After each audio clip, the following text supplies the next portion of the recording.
Hello दोस्तों, क्या आपने कभी खुद को एक ही बात बार बार सोचते पकड़ा है?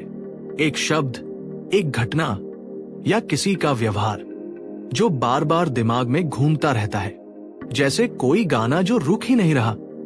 आप कहते हैं अब नहीं सोचूंगा, पर कुछ ही मिनटों में वही सोच फिर लौट आती है। कभी आपने खुद से पूछा, क्यों हमारा दिमाग बार बार उसी सोच में लौट जाता है?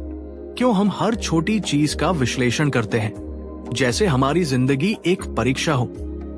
इस ऑडियो बुक में हम जानेंगे ओवरथिंकिंग क्या है, क्यों होती है, और सबसे जरूरी, कैसे हम अपने विचारों को अपना दुश्मन नहीं, अपना साथी बना सकते हैं। अध्याय 1, ओवरथिंकिंग क्या है? सोच और जरूरत से ज्यादा सोच का फर्क। सोचना अच्छी बात है, सोचना इंसान को आगे बढ़ाता है, पर ज्यादा सोचना, वही सोच जब चिंता में बदल जाए तो वही बन जाती है ओवरथिंकिंग। आपने देखा होगा, हम किसी घटना पर बार बार जाते हैं, काश मैंने ऐसा नहीं कहा होता, अगर वो मुझसे नाराज हो गया तो, अगर कल इंटरव्यू में गलती हो गई तो। अब सोचिए, क्या इन सवालों का कोई जवाब है आपके पास?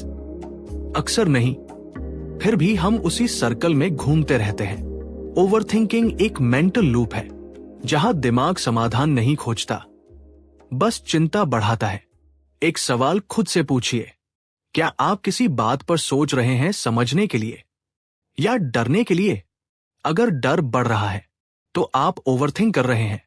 छोटी कहानी, एक किसान रात भर जागता रहा क्योंकि उसे डर था कि कल बारिश न हुई तो फसल बर्बाद हो जाएगी। पर जब सुबह हुई, सूरज निकला और उसकी फसल पहले से हरी थी। उसने समझा, मैंने रात को सिर्फ सोचा पर कुछ किया नहीं। सोचना तब तक उपयोगी है जब तक वो कर्म में बदले। अध्याय 2, दिमाग कैसे बनाता है विचारों का जाल। क्या आपने कभी एक छोटी सी बात से पूरी कहानी बना ली है? किसी दोस्त ने जवाब नहीं दिया तो हम सोचते हैं वो मुझसे नाराज है। फिर दूसरा विचार आता है, शायद मैंने उसे दुख पहुंचाया। तीसरा विचार, अब वो मेरी इज्जत नहीं करता। देखा, एक छोटा सा नजरअंदाज पूरा रिश्ता खत्म करने तक पहुंच गया। यही है दिमाग का जाल। दिमाग का काम है कनेक्शन बनाना, पर जब हम उसे नियंत्रण नहीं देते तो वो हर विचार को भय और संदेह से जोड़ देता है। खुद से पूछिए, कितनी बार आपने अपने मन की कहानी पर यकीन कर लिया बिना सच जाने?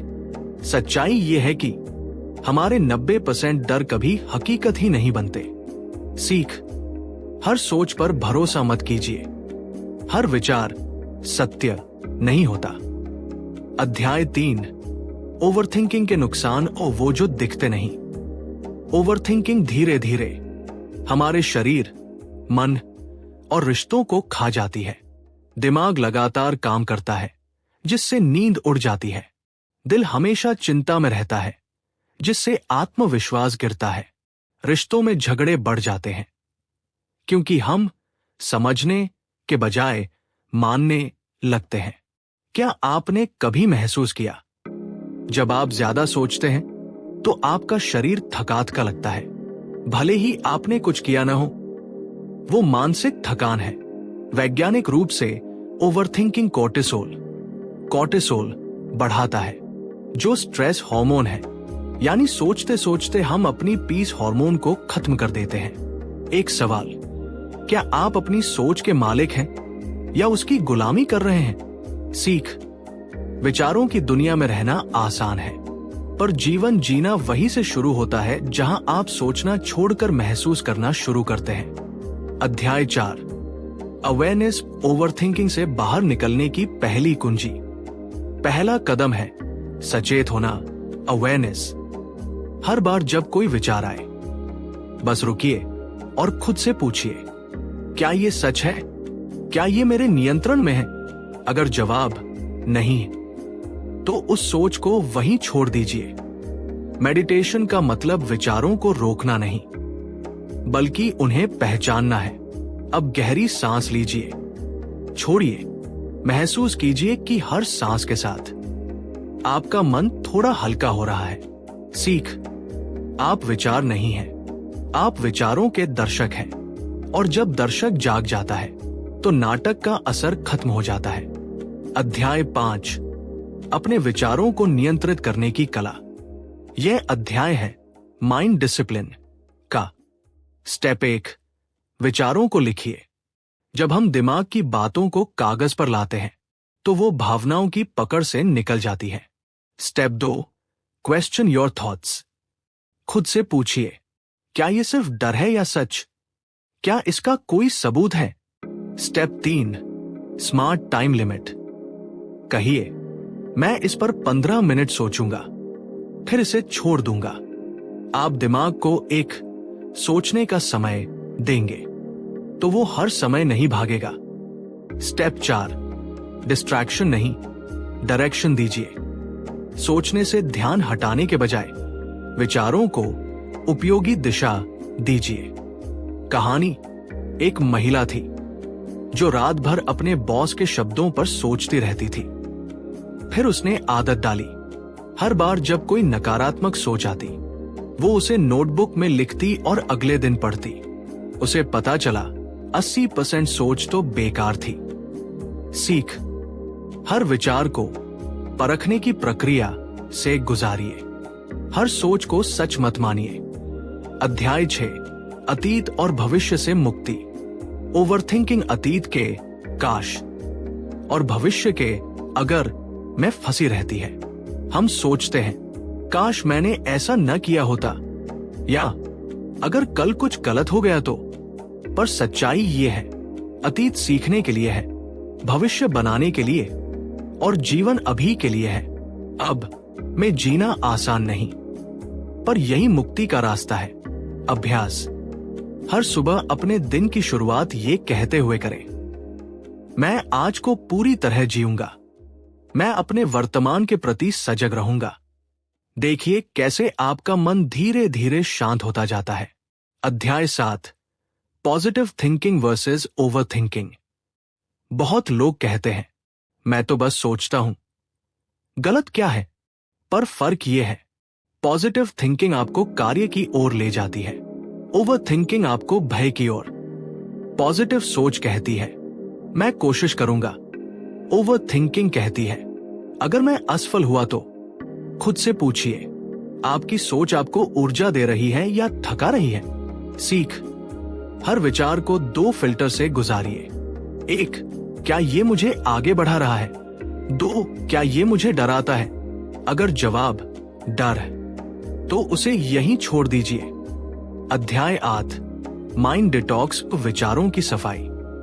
हर दिन कुछ मिनट सिर्फ मन की सफाई के लिए रखिए। ध्यान, meditation, journaling, nature walk, mobile से दूरी, ये 4 चीजें दिमाग की गंदगी निकाल देती हैं। हर दिन खुद से कहिए, मैं हर अनावश्यक सोच को जाने देता हूं। धीरे धीरे आपका दिमाग साफ महसूस करेगा और ओवरथिंकिंग खुद कम हो जाएगी। अध्याय 9, अपने मन से दोस्ती करना। आपका मन आपका दुश्मन नहीं, बस एक भयभीत बच्चा है। वो सिर्फ सुरक्षा चाहता है। जब आप उसे डांटते हैं वो और डरता है, जब आप उसे समझाते हैं वो शांत हो जाता है। कभी कभी मन को बस सुनने की जरूरत होती है। एक प्रैक्टिकल, हर दिन 5 मिनट अपने मन से बात करें, जैसे किसी दोस्त से करते हैं। कहिए, मैं तुम्हें समझता हूं, मैं तुम्हारे साथ हूं। देखिए, वो धीरे धीरे आपका सहयोगी बन जाएगा। अध्याय 10, नई सोच, नई जिंदगी।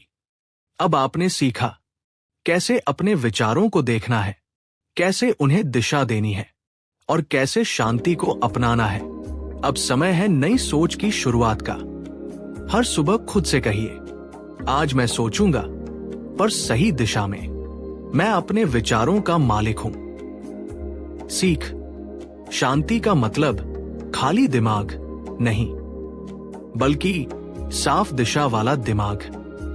अब अपनी आंखें बंद कीजिए, गहरी सांस लीजिए और महसूस कीजिए कि आपके भीतर एक नई शांति जन्म ले रही है। अब आपका मन पहले जैसा नहीं रहा। वो हल्का है, शांत है और आजाद है। याद रखिए, आप अपने विचार नहीं हैं, आप उनके स्वामी हैं। ये थी ऑडियो बुक ओवर थिंकिंग से आजादी। प्रस्तुत करता माइंडफुल ऑडियो बुक। अगर इस ऑडियो बुक ने आपके जीवन में सुकून भरा है तो इसे दूसरों तक पहुंचाइए, क्योंकि शायद कोई और भी आज उसी सोच में उलझा हुआ है। अगर इस ऑडियो बुक ने आपके मन को थोड़ी भी शांति दी हो तो इसे लाइक करें, कमेंट में अपने विचार लिखें और चैनल माइंडफुल ऑडियो बुक को सब्सक्राइब जरूर करें। हम लाते हैं ऐसे ही प्रेरणादायक और जीवन बदलने वाले ऑडियो बुक्स। याद रखिए, मन को शांत करना कोई मंजिल नहीं, ये एक रोज का अभ्यास है। धन्यवाद और आपका दिन शांति से भरा रहे।